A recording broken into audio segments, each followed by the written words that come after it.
New York, big city of dreams. New York, big city of dreams. NYC.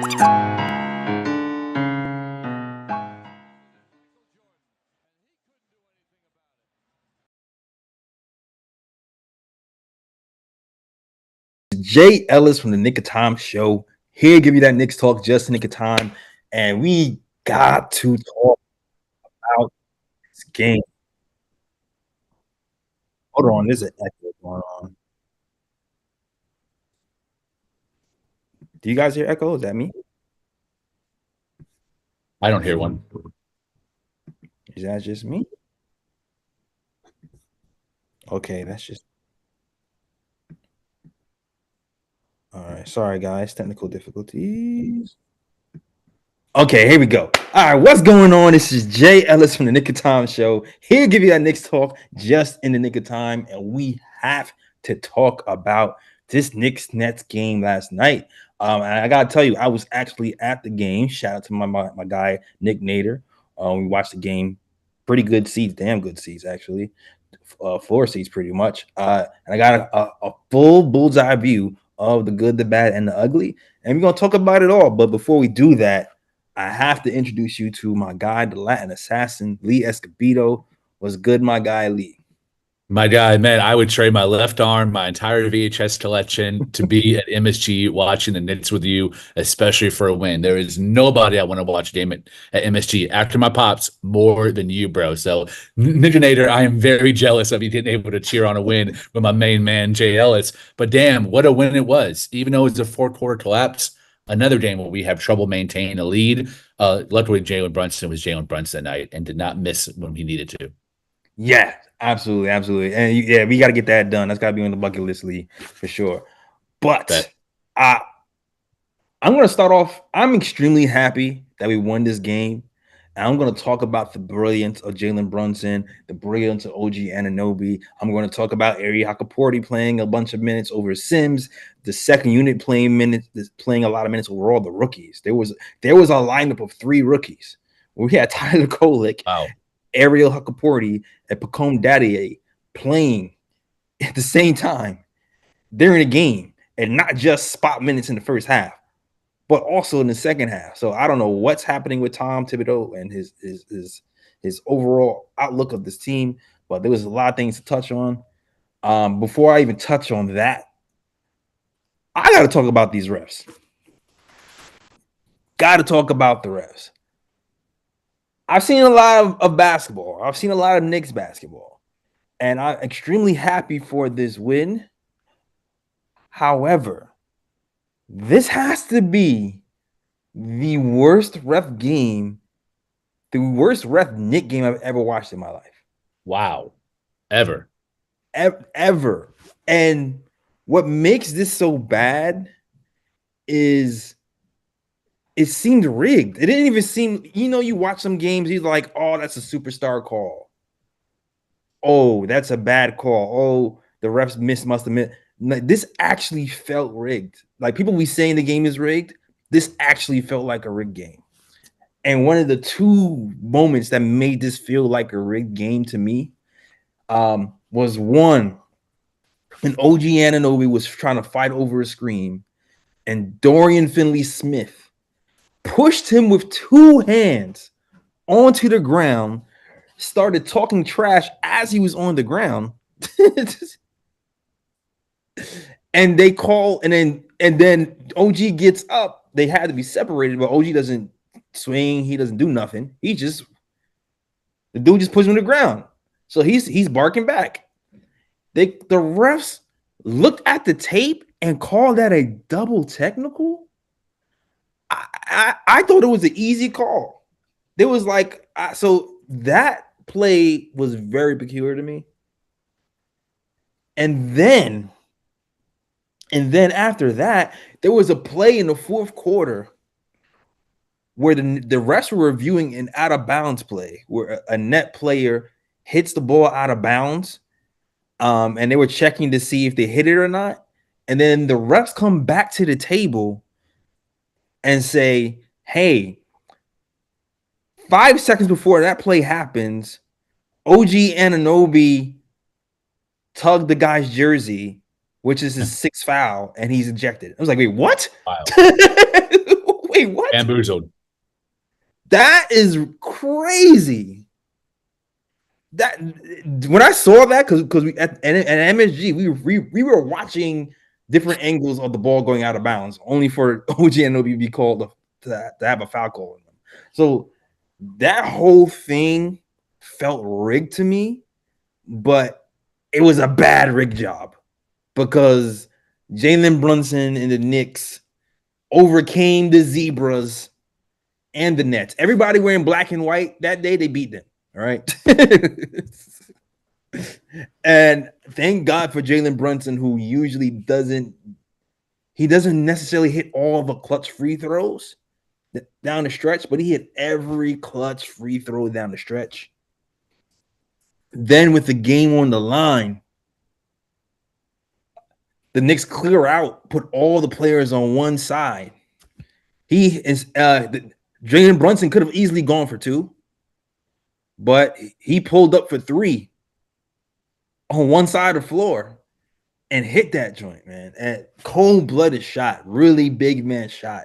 And for a guy who's kind of been up and down offensively, who hasn't really found his way offensively all the way with Cat, it was a big shot. The game before versus the Bulls, he missed that clutch shot.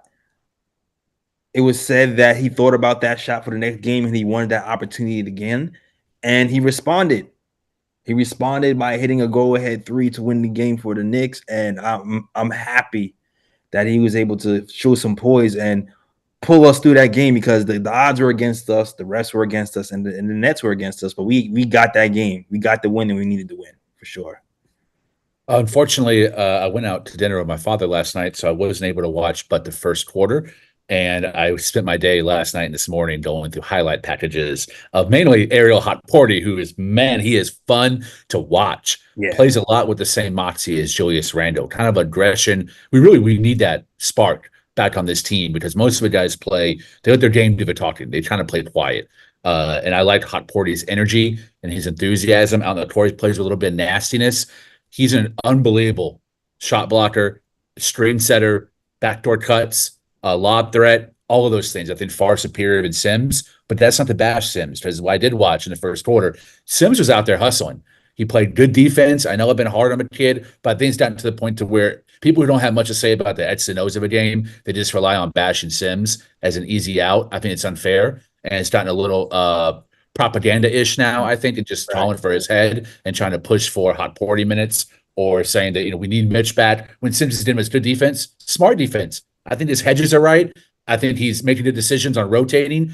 He's showing energy to close down on three-point shooters, and he's our best perimeter defensive big, I think, as well. He guards the perimeter and makes it tough on shooters more than anybody else. And his offensive rebounding, defensive rebounding, far superior to Hukporti. His rebounding rate per minute is really good. He's in the top of the league, too, at rim protection. So Sims and Hukporti, very nice young center duo. I think Tibbs can now use him depending on what the matchups call for. And we got 2 really awesome options on offense or defense to play in spot minutes when needed. Even when Mitchell Robinson and Precious come back, we're really deep now up front. So that's fun. And I think we should kind of stop being so hard on Sims and really recognize what he does do really well. And one of those things, too, is playing with the starters. He's got good continuity with the other 4 guys out there. He plays his role. He hasn't played outside of it, and he doesn't need the ball to be effective. Yeah, I don't think it's a matter of Sims is playing bad and Hukporti is playing good.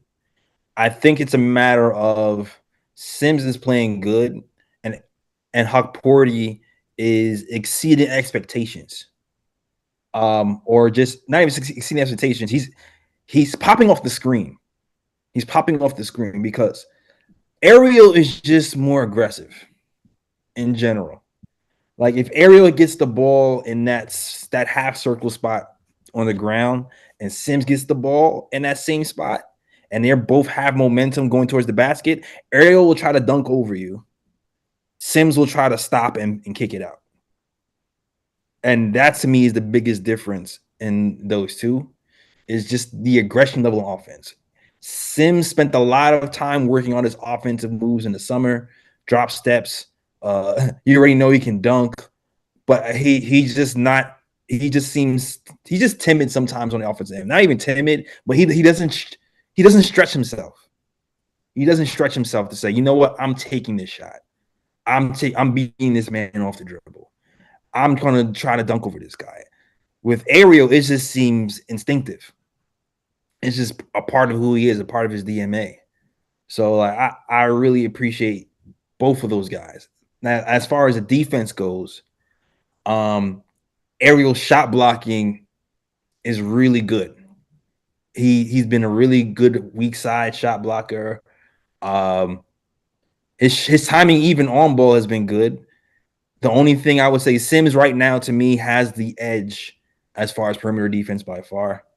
There was a part in the third, fourth quarter where the Nets had a lot of above the break open threes, and that's because Ariel didn't really get all the way back to the top to guard those. But I think it's one of those things with time he'll get used to that because he's so used to being in the center. Sims actually contests shots out there in the perimeter a lot more. But Ariel is just so polished everywhere else. I think with more playing time and more film, he'll get there. Both good guys. Long term, I think Ariel's going to be nice. And something to keep a hold of. This might be the official day where Sims loses his not his starting job because the coach doesn't just give up starting jobs. He'll do what I call the Alfred Payton method, where he'll start you but not play you as many minutes. It's the ceremonial start to keep your ego up, to keep the press off of you. That's what's happening right now. That's what it looks like it's happening right now because Sims started and played 18 minutes about. Ariel came off the bench and played 30 and also played in crunch time in the fourth quarter. So that's something to keep an eye on. People might be calling for Ariel to start. I think we're at that part of the season where Sims will still be starting, but Ariel will be getting the bulk of the minutes. I got no issue with that whatsoever. No one knows Sims' ability better than his teammates, and you can tell that the four starters, while they appreciate his awesome screen setting and attention to detail on defense, they look off of him constantly. Whether he's in a short roll or whether he's going for a lob, they don't even look the pass to him. Their eyes are never geared towards him as a lob threat like they are Hukporti. So I just don't think that's ever going to be a part of his bag, and that's okay. We have, again, I mentioned, we're so deep. Once Precious gets back and Mitch and Cat, we don't really need Sims to do anything but come in, play a solid defense, protect the rim, and rebound. Right. And I see shout out to the chat. Shout out to Prezi the Boss. Shout out to Lee Bonner. Shout out to Lewis Randall. Everybody else is rocking with the KOT show. I see some people talking about the fourth quarter defense. It's funny. I have not really liked the Knicks fourth quarter defense in general. I'm not gonna lie, man. I don't think fourth quarter defense was the problem last game. I really feel like the refs were trying to control the outcome of the game. Because I just dare anybody just to rewatch the fourth quarter and just see the type of fouls, the very marginal incidental contact fouls that the Nets were getting were crazy. And when you're overturning calls for the Nets, overturning out of bounds calls to then give OG Anunoby a foul to get him out of the game when he was our second best player yesterday. It really feels funny. It really feels rigged. And I don't comment on refereeing a lot, but this one felt very parlay-ish. This one felt very 30 for 30. Yo, do you remember that game when the Knicks played the Nets and ref such and such had $20,000 on the game? Like it really felt like that. And it felt weird, man. I've been potting with you for 3 years. This is the first time I've ever heard you blame the refs. So it must have been really bad. And we won.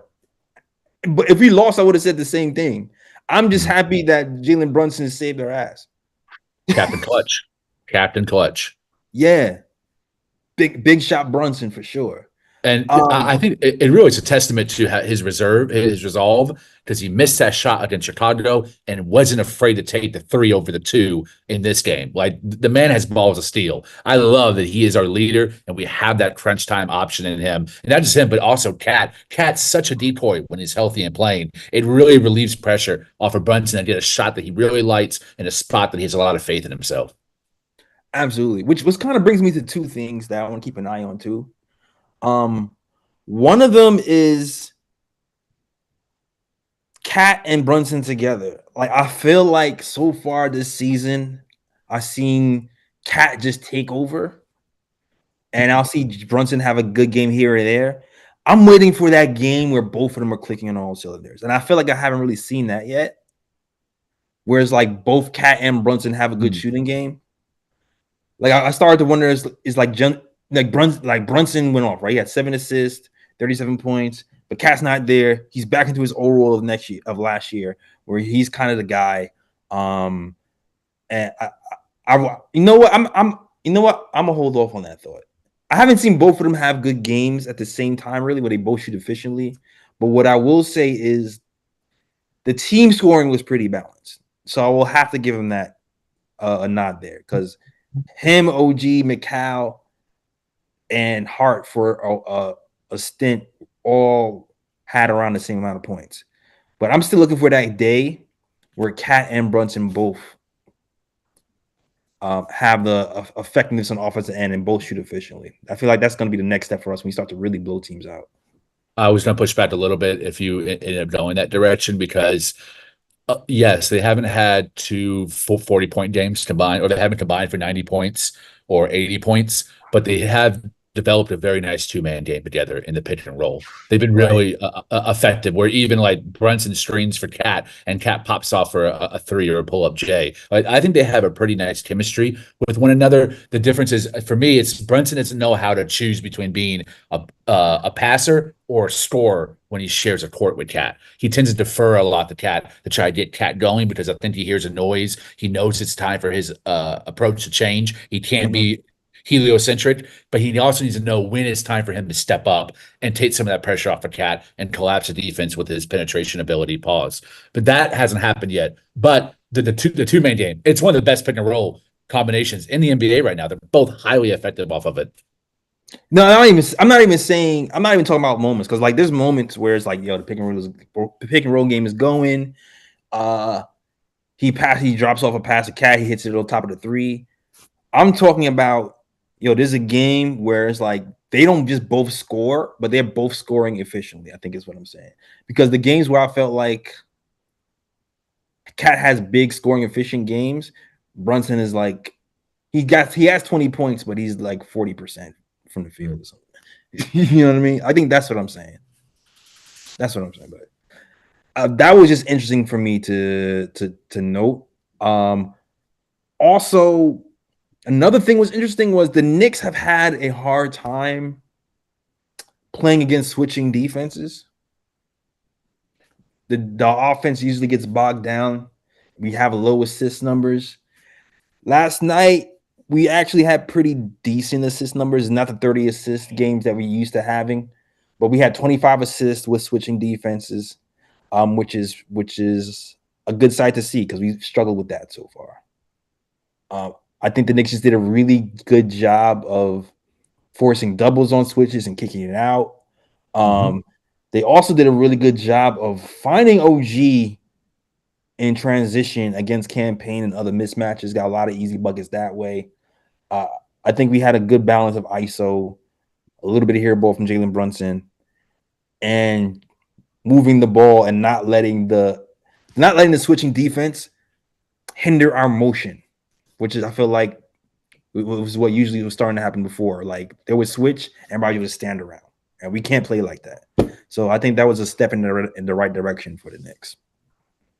I'm so happy you brought that point up. So, in the course of me watching a ton of highlight packages and a lot of the same highlight packages, I noticed some trends, and I'm trying to. I see what Twitter talks about, in terms of hot takes, and then I try to see if it actually applies to real life.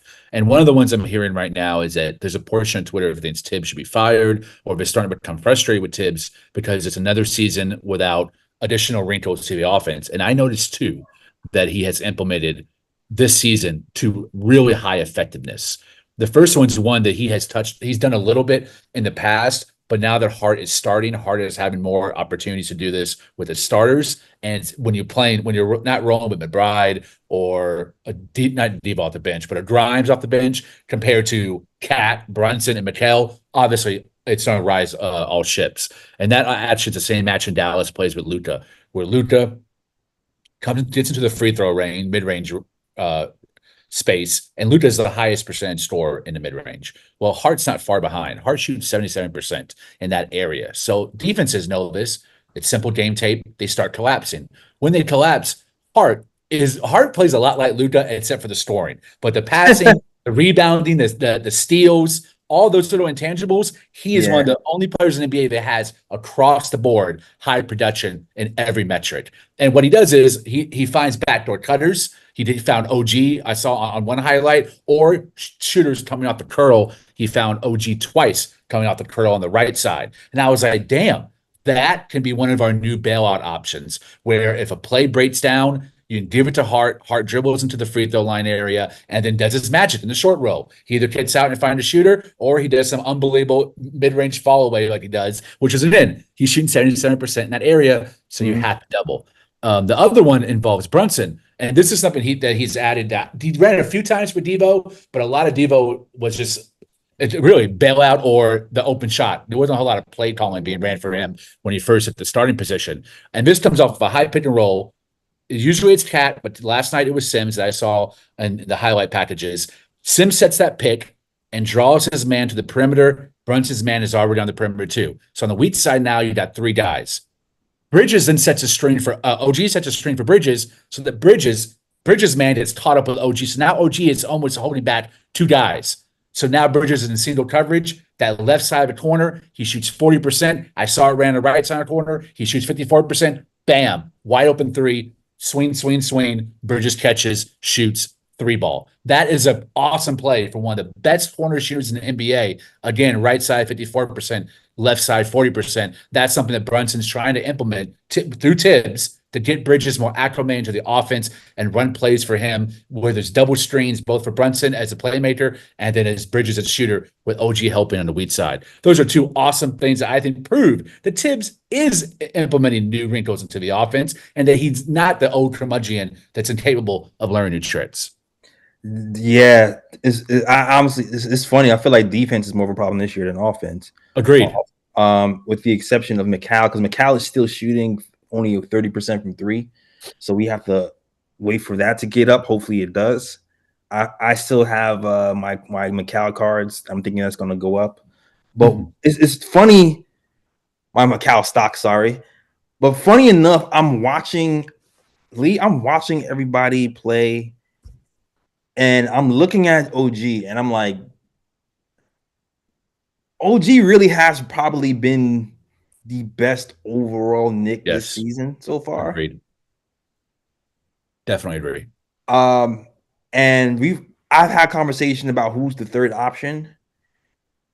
And it's looking more and more like OG is the third option. Agreed. And it's crazy because when I look at Mikal, I feel like Mikal has the skill set to be the third option. But OG seems like he has the mentality of a third option. And I'm going to use an example here. I feel like there was a time in the fourth quarter where the Nets are trying to they were doubling Jalen Brunson in spaces. And he ends up having to whip the ball to the other side, the weak side, to Mikal. And the shot clock be going down, Mikal be looking to pass. It'd be 3 seconds left, Mikal trying to get that one extra pass. 2 plays later, OG gets the ball. He's like, I'm spinning between two people, I'm shooting this thing. And he ends up making the shot. So it's just like OG just seems to be more aggressive. Like Macau seems like he has more of the finesse skills to be the real crazy mid-range killer, and OG is just like, I'm taking a shot. Like we need the shot. I'm taking a shot. I'm not looking just to pass it off. So it's funny. It's subtle, but it's looking like OG is becoming the third option. Yeah, you called it as soon as they got him. You said Kawhi Leonard light. He's become really deadly in that mid range. And playing at the four, it's kind of like what happened when Mike Woodson moved Carmelo from the three to the four. As someone, both of them are kind of slower footed players. Neither have elite athleticism.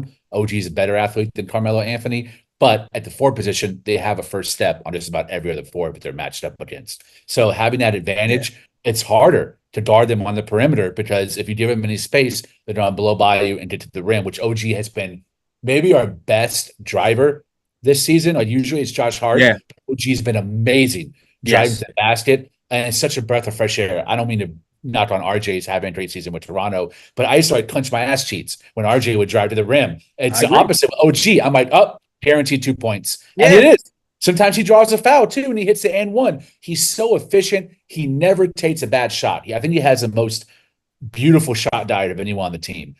He knows his spots, and he's really taking advantage of his length and pause and speed at the four. And he's breaking the defense down. It helps too with Cat on the perimeter. It's being such a great three-point line. This doesn't apply to last night, but in general, Cat being such a pure shooter gives him even more open lanes to the basket as well. So I love it. I think he's in conversation for most improved, in my opinion. And he's going to need to take on a bigger role this season now that Dante DiVincenzo's not on the bench as a supplementary scorer to come in and bail us out sometimes at crunch time.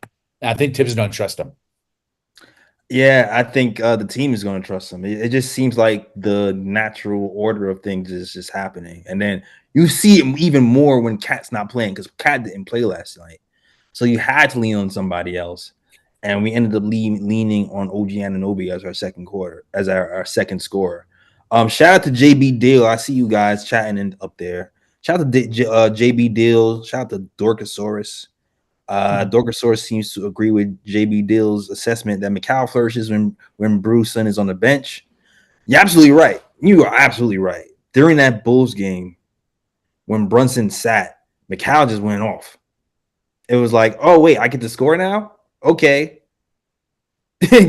Dribble, pick and roll, pass, dribble, get to my spot, fade away.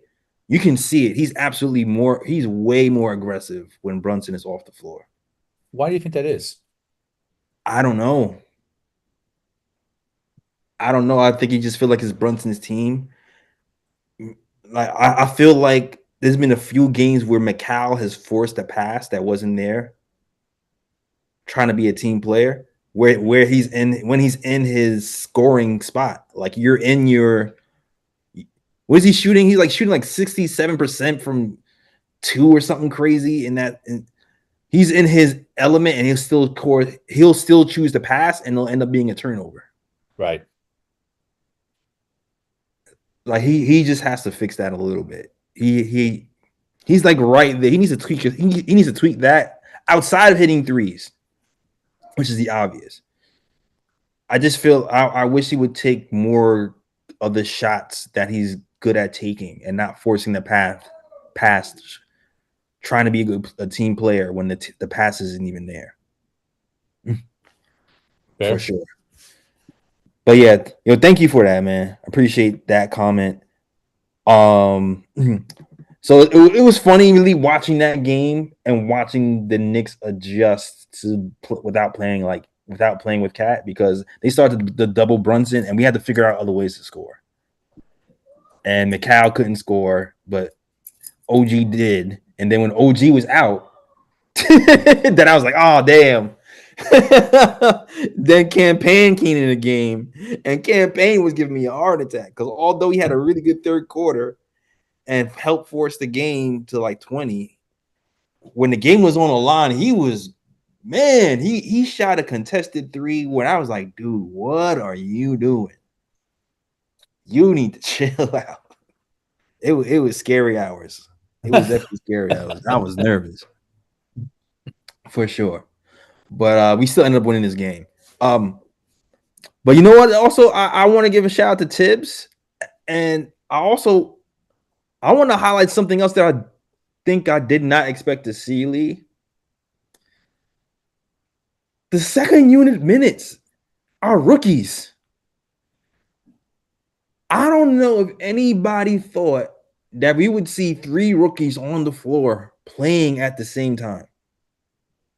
But there were 2 points of the game when we saw Tyler Kolek, we saw Pacome Daddiot, and we saw Ariel Hukporti playing together and, holding our own. The second quarter, Lee, the game was kind of close in the first quarter. The second quarter, it was our bench versus the Nets bench. We actually started to build the lead when our bench came in. Now I felt like it ran out of juice after a while and we became stagnant. But it was great to see our rookies play, and even Bacone. I really like what Bacone Daddy did too. He hit a nice open three. I think it was the top of the key. You already know he moves it out the ball. He had 4 rebounds. I was shocked that he was back in rotation too, and especially when he came in the first half. I'm like, all right, cool. That's it. He's not coming back. Tibbs brings him back in the second half. So I know there's people complaining about Tibbs, and I definitely was complaining about Tibbs in certain games about his rotations and stuff. I just wonder if Tibbs maybe learned from the last game. Maybe he was like, you know what, let me rest some of our other players more and give some of these rookies some burn and see what happens. Or maybe it was because he doesn't respect the Nets. I don't respect the Nets either. Or maybe the rookies are just really showing out in practice because Tibbs will do that sometimes and if people are playing well in practice, he might give them a little bit more burn. But it was really good to see the rookies kind of show something, especially Ariel. I have a theory. I think that Walt Perrin has had a specific approach to how he's handled non-lottery selections since taking over as, what is he, assistant GM? I think it's his official title. I think he's trying to go after guys that have high floors, that their future is primarily role players. A lot of teams will try to trade into the late first round, or they'll use second round picks, hoping to find a diamond in the rough. I don't think that's what Walt Perrin's doing. I think he goes after guys who either have played professionally since they were teenagers in Europe, like Hukporti and Pacome Daddiot, or guys who have shown a high basketball IQ in the college realm, like Tyler Kolek, where with Marquette, he led the NCAA in pass and assists. Those are the type of guys he's going after. So if they do hit and they end up being a Steve Nash or they end up being a Brunson, unbelievable, right? You have a diamond in the rough, but the intention is not that. The intention is, where do we need depth? Who do we need a fourth point guard now, but a second backup point guard in 2 years, where you can see the eventual growth year to year, where they develop into eventually what you need from them, which is exactly how McBride was drafted. McBride wasn't projected a second round pick on every bid board, but we selected him not to pop as a starting guard, but to eventually be our backup point of attack defender, which is exactly what he was. What we didn't know, when no one knew, except maybe anyone who pretends to be a savant, is that he was going to be one of the best 3-point shooters in the NBA. That's a cue from our development, more so than the type of natural ability he had beforehand. So I like that about Walt Perrin. I think this was the same situation. They know we're right at the second apron, right? There's going to be very little opportunity for us to find or even pay a lottery pick, because that's going to affect how much money we can stay under. So why not go after second round picks, give them guaranteed minimum contracts for the next 3 or 4 years, and then let them outplay their contract season over season. We're doing that now with 3 of them. I think McCullough might end up being Kalina Azabuti, meaning we never see him in a Knicks jersey, even though he's on the roster. But Cole got pretty throwback name. I wanted to see it. He was a great 3-and-D, but he never ended up suiting up. Yeah, man, I was excited for him too. I was excited for Azabuki. I was like playing with him on video games. Yep, me too. So with Hukporti, you got an awesome rim running, shot blocking, rim protecting center. With Tyler Kolek, you have an offensive initiator, a great passer, and then Pacome Daddiot, spot up shooter, 3-point marksman. I think that we have really drafted these guys to be role players and not hopeful starters or hopeful stars. And that has really helped us build depth, not just now, but in the future. Yeah, no, I agree. And it's like, I mean, let's be real. When you're this close to the apron, the more talent you have, the more cheap talent you have, the better.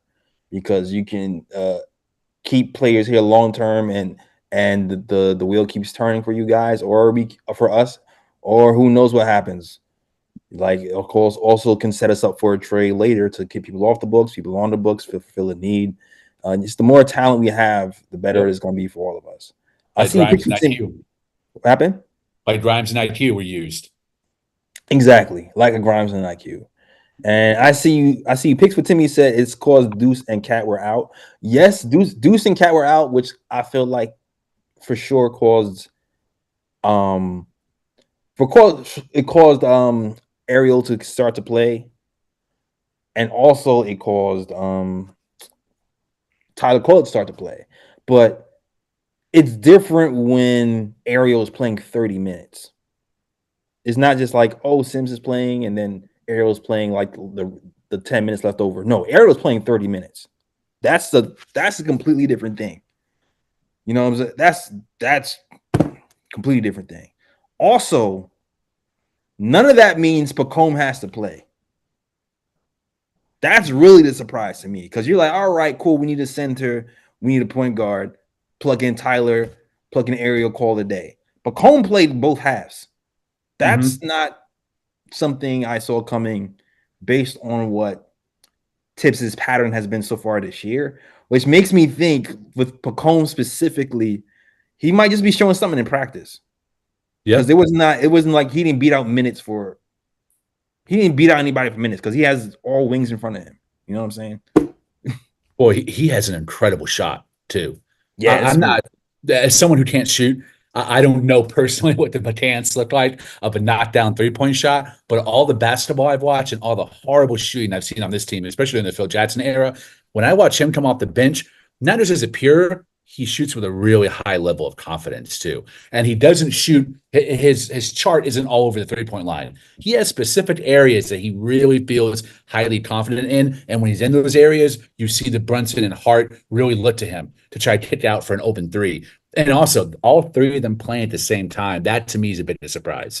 Like you said, yeah, you might have some Collet minutes, you might have some Hukporti minutes, but to see all three of them share the court at the same time and against a team that, the Nets are a meme. They're going to end up being ass. But right now they're playing feisty defense. They're playing hard. There's a lot of energy. And Cam Thomas is the biggest empty bucket in the NBA right now. He is ball. He's a Michael Jordan of Jordan Pools. Absolutely. Michael Jordan of Jordan Pools. But they're playing really good basketball right now, even though they're under 500, because players are playing higher than their ceiling. And Schroeder and Cam Johnson and Dorian Finney-Smith, who played center last night, which is unbelievable. But to have all three of those rookies trusted by Tibbs to not only play, but play together and share the court, that is the biggest surprise of the season so far for me. Facts. Did not see that coming. I definitely did not see that coming. For sure. Ariel playing 30 minutes too. Woo. Pacome playing at all. Woo. Crunch time, finishing, closing the game. Wow. Playing defense, blocking shots, screaming. Yeah, I like it. That's that New York energy. You block a shot and scream. That's how you get on my side, bro. Let's go. Let's go. That's all you gotta do. Block a shot and scream. I'm simple.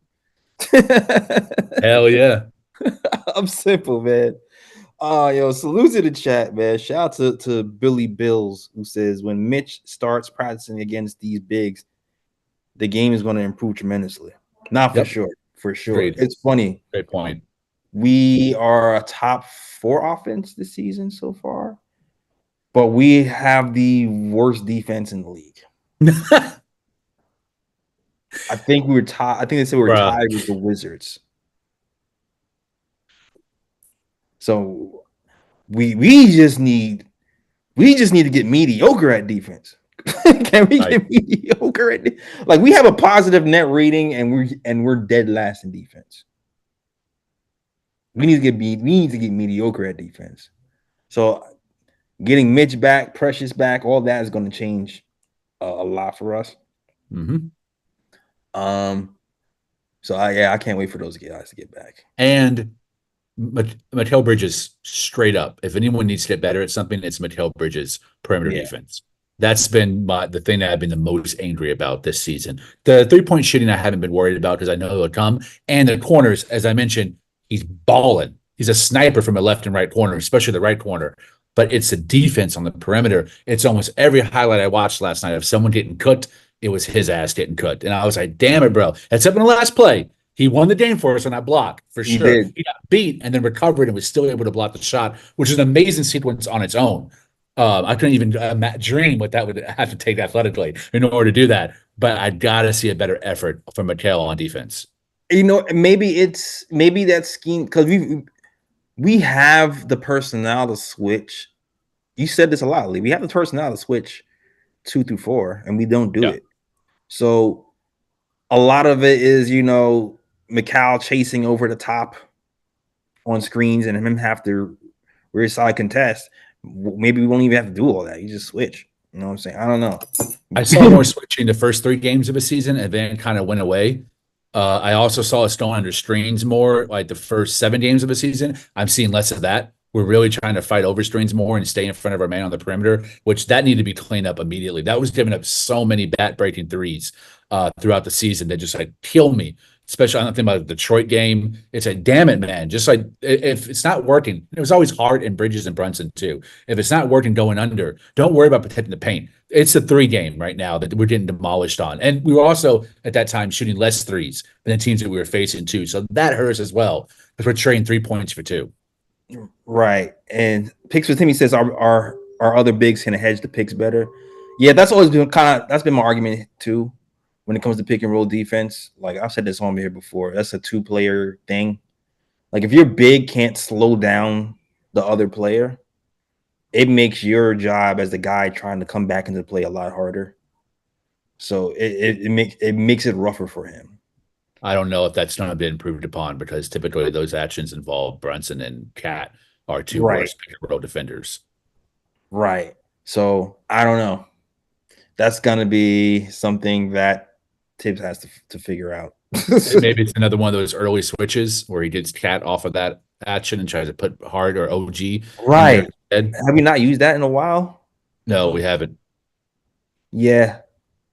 I think we need to go back to that, or maybe they were afraid to do that because of certain matchups. That's the only thing I can think of. I don't know.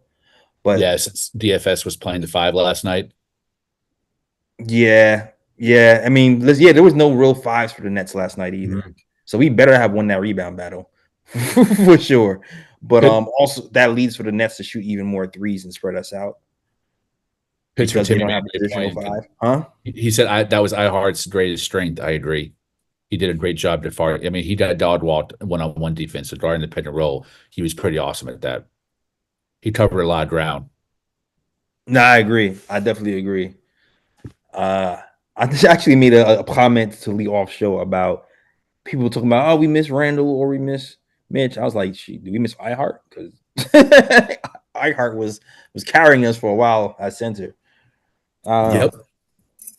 Especially defensively, like iHeart was playing, we didn't miss a beat. Mm-hmm. But it is what it is. Knicks won that game though. We won the game. We beat the Nets again. We need to beat them one more time tomorrow, Sunday, and all will be well with the world because then I can go into work and find the one Nets fan at the job. Yes, I know you guys are shocked. There is a Nets fan alive walking around New York, but I'm gonna go to him and gloat, gloat with my chest. If we win this game, we better win this game for sure. All right. I don't know if you want to mention anything else, Lee. No. I appreciate you carrying the show. I wasn't able to watch it, so I did my best to try. I wasn't able to find a backup stream to watch it again, but I was happy that all the replay and highlight packages involved the Knicks playing pretty damn good. Got to see a lot of Pacone, got to see Ariel, got to see Brunson, who absolutely cooked. Nice bounce back game from Bridges, 22 points. OG, 25 as our second leading scorer and our third option so far this season. I mean, if Cat can play on Sunday, I'm not worried at all. I think we did them both. Adding him back into the game, it changes their game plan completely. They're definitely not going to be playing zone against us like they were last night because Cat's going to destroy that off pick and roll and just pull up threes and above the break. He's an unbelievable weapon, and I want to see that Sunday game. That's a game that I hope that Brunson and Cat can both play good, or at least have nice scoring outputs at the same time. So I think Bridges is going to feel less nervous and less feeling like he has to do something or make amends for him playing for Brooklyn. And now he's with New York. So maybe Cat and Brunson can really work on their two-man games more and develop additional chemistry. Yeah, absolutely. I definitely want to see that happen. I'm really curious to see what the Ariel versus Sims minutes looks like when Cat gets back, because you can't play the ceremonial. I'm going to start Sims, and then with Cat back. So if Cat's back, will Tom pull the trigger and put Ariel into rotation over Sims? I'm definitely keeping an eye on that storyline for sure. What's your I'm prediction? also keeping an eye on the Pacome Daddy minutes moving forward. I do feel like he's funny. Like, he moves off ball like Josh Hart. So I like that about his game. He can be a better reliable shooter. Like, if he can get some minutes and be that shot maker, that lanky shot maker who can play defense for us, I think he can be. I'm not saying he'll get. I'm not saying he's gonna get big minutes, but he'll just be a nice spot weapon to have this season if you can get like a good 10 minutes a game or so, and then like build that momentum into next season, because we have wings in McCall and OG, but a nice cheap wing prospect who can shoot threes and play defense and move off ball would be really, really nice for us. That would solidify a lot of things for us moving forward. So Yeah. I'm keeping an eye on that. Who do you predict? Well, do you think Tibbs makes a change and inserts Ariel, or do you think he continues with Sims? I feel like I'm gonna say he's gonna go with Ariel, yo. I don't think he just play 30 minutes of Ariel and 18 minutes of Sims and that not mean anything. That's a huge statement. And Tibbs' job is to manage egos too, not just manage players. Right. So of course, after the post game, he shouts out Ariel, but he also shouts out Sims because you don't want to damage confidence. But to me, that's a big sign. 30 minutes and closing the game is a big sign. So if I was a betting man, if Cat is healthy, I think he might go with Ariel. If Cat's not playing, I think Sims will start and Ariel will play more minutes again. I think I agree 100% with that. Once you add those details on whether Cat's playing or not, yeah, I agree. Yeah, that's a fact. It's a win either way. Yeah, it's a win either way. Salute to the chat. Yo, if you're feeling the show, hit that like and subscribe button. We usually do lives after every game. I was actually at the game yesterday, so couldn't do the live. We was trying to have a backup going. That fell through. But it's cool because we're here on Saturday. Actually, there's a lot more people on Saturday, so I guess it kind of works out anyway. But so shout out to you guys who might be the first time watching us on a Saturday. I appreciate you guys. We actually go live after games. So we will be here if you're a first time listener or watcher. We will be here tomorrow after the Knicks Nets game. I'm talking Knicks versus Nets. All right. So hit that like and subscribe for sure. Hit the note. I never say hit the notification bell, but I think I should start saying that. Hit the notification bell as well, so you know when we're coming on for sure. All right. Also, super chats are welcome. It helps keep the lights on, helps pay for stuff. So if you want to also share, you want to support the channels, hit that super chat. We also have PayPal and Cash App. Shout out to Alejandro, who sends me like $1. Oh, sends us $1 like after every game, pretty much. And with his little blurb, hey, you be laughing, I be laughing. Then at the end of the year, 82 games, you be having $82. Like, hey. Just shout out to Alejandro. All right, yo. One tidbit I want to talk about is not important at all. It's just funny. What's that? So I don't know if you guys is watching the game on MSG, but Tom Brady was at the game. But when I watched the replay at home, of Tom Brady, you just hear like muffled noise and stuff, and you see him smiling and yeah. But Lee, I'm gonna tell you right now, at the Garden, that man was getting booed. He was getting Tom Brady. He's Tom Brady. Boo! Like boisterous, monstrous surround sound. But MSG, they did a good job of muffling it out and they just made it seem like background noise. I don't know if they just muted it and like played the soundtrack over it. The only time they cheered is when he threw the football in the stands. That was the only time he cheered, man. But I just want to talk about that one tidbit. Yeah, tomato for Tom Brady. Also, my bruh pick for today. I don't have the bruh sound effect, but definitely goes to the Foot Locker rejects, aka these NBA refs who ref the Knicks game yesterday, who tossed out OG Anunoby, who for some fugazi plays, they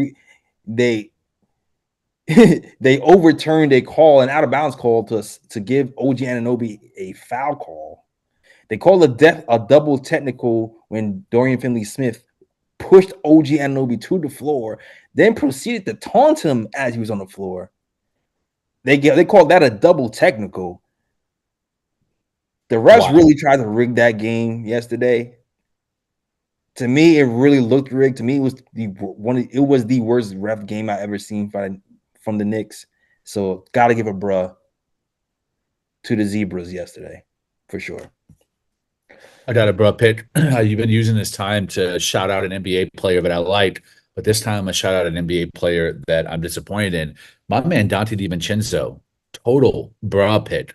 My guy's been playing like a bum. Not sure if it's difficulty acclimating to his team. They've really needed his shooting, and he balled out in preseason. But once the season started, he's down to 9 points a game, and even worse, shooting 30% from three. And here's a real kicker: 33.6% overall. Wow. That just means he's bricking mid-range and bricking shots at the rim. His assist numbers are down. The last 2 games, he had 2 assists and then 1 assist. In the last 2 games, he had 3 points apiece. 1 of 4 shooting, 1 of 3 shooting from 3, all 3-point shots. The only thing that's really been consistent is playing the passing lanes. He's top in deflections. He's averaging like 1.4 steals a game. But the defense has been bad. The offense has been bad. Not sure what it is. Maybe he really is still mentally. He's in New York. He never wanted to leave, so that could be affecting his game. Plus, the space in there is pretty horrible, and Timberwolves as it is. I was just thinking his role is not the same because they only have him playing point guard. They did. They kind of switched him back to it too. Okay, and off the bench, his minutes have went down. His minutes went down, and he's off the bench. Okay, yeah, because like. All he had to do was catch and shoot when he was here, pretty much. Yep. So to me, it seemed like they were asking him to do a bunch of stuff. So I haven't watched him like that, so I'm not gonna pretend, but that's just only a guess. But I mean, if they don't want him, hey, listen. Listen to Brunson. We want him back. Huh?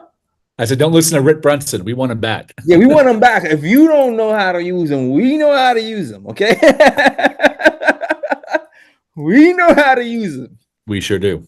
So we can give you a couple of second-round picks in a filler, you know what I'm saying? Since he's only averaging 3 points a game. We got second-round picks till 30, 40, you know what I'm saying?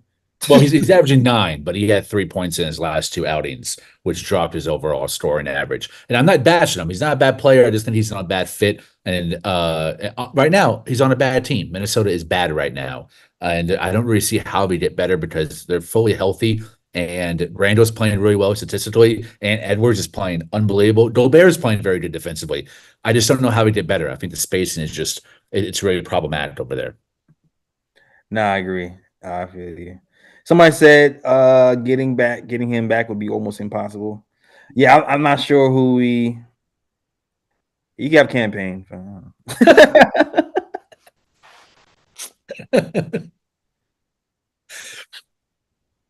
I like a low-key campaign roast. It's not hockey. It's low key. I can tell he frustrates you for real. Yo, For sure. he frustrates me, man. Woo.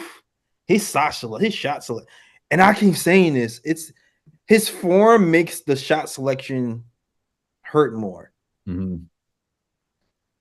Like if you have a normal shooting form and you miss a bad shot,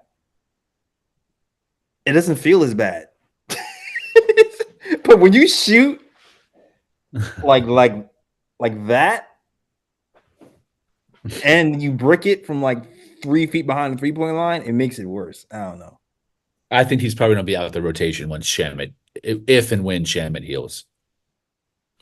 Yeah, I think he'll take his minutes. It'll be one of those situational if campaign plays. that's a fact. I can.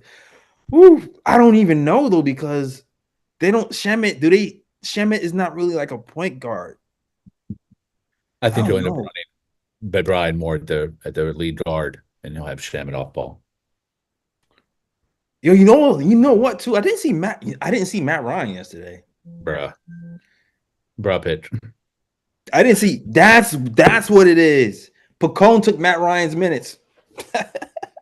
We got Matt Ryan. And Tibbs was like, you know what? Pacone is better. Yeah, defensively he is for sure. Pacone played pretty good defense overall. Like, why was I tripping? Why was I tripping? Pacone was more active. Mm-hmm. I mean, he's still a rookie, so he might make some mistakes, but he can hit a 3. So, like, the hell? Yep. Play my guy. All right, man. All right. I'm good though. That's I got nothing to say. I don't know if you have any book clubs or anything.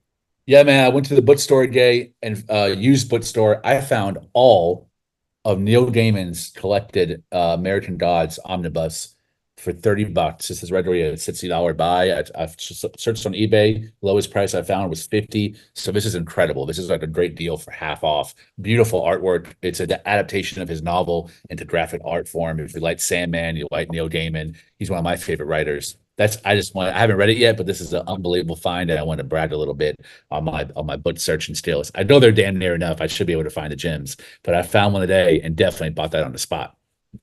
That's what's up. That's what's up. All right, shout out to you for the nice book club. I have no new. I feel like I've been in an anime rut. I'm not gonna hold you. I've been in an anime rut.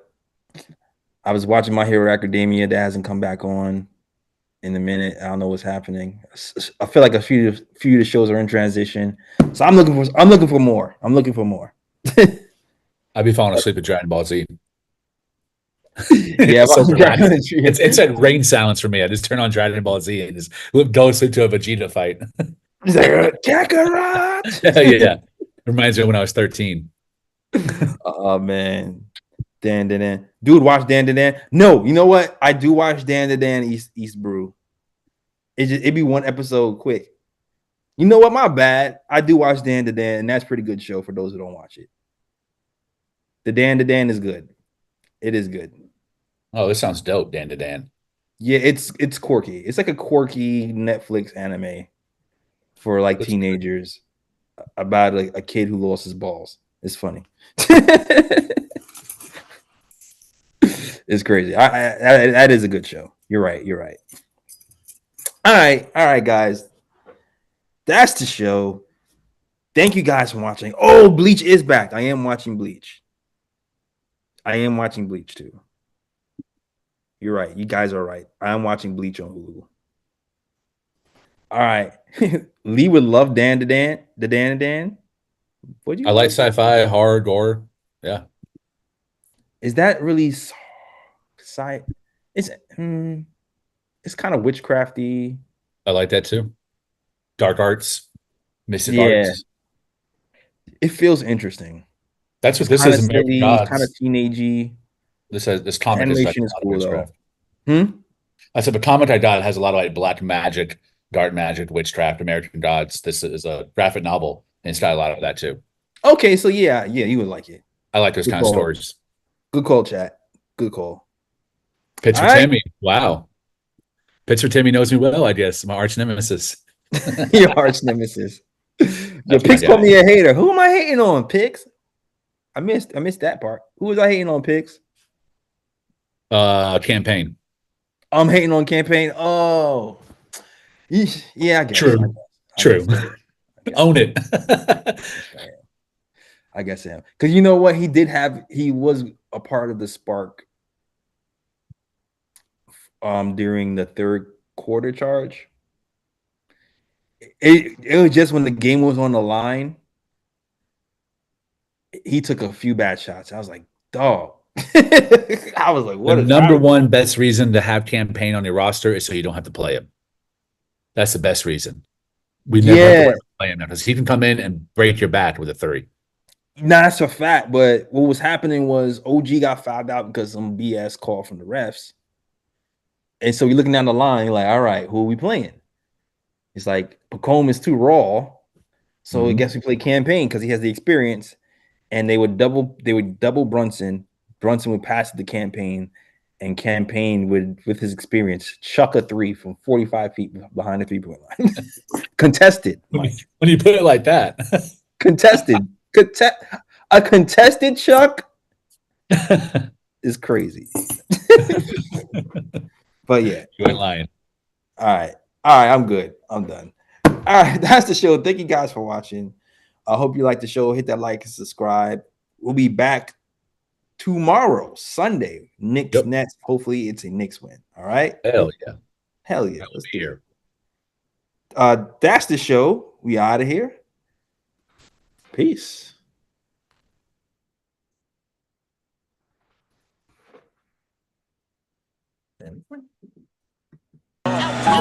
New York, big city of dreams. NYC.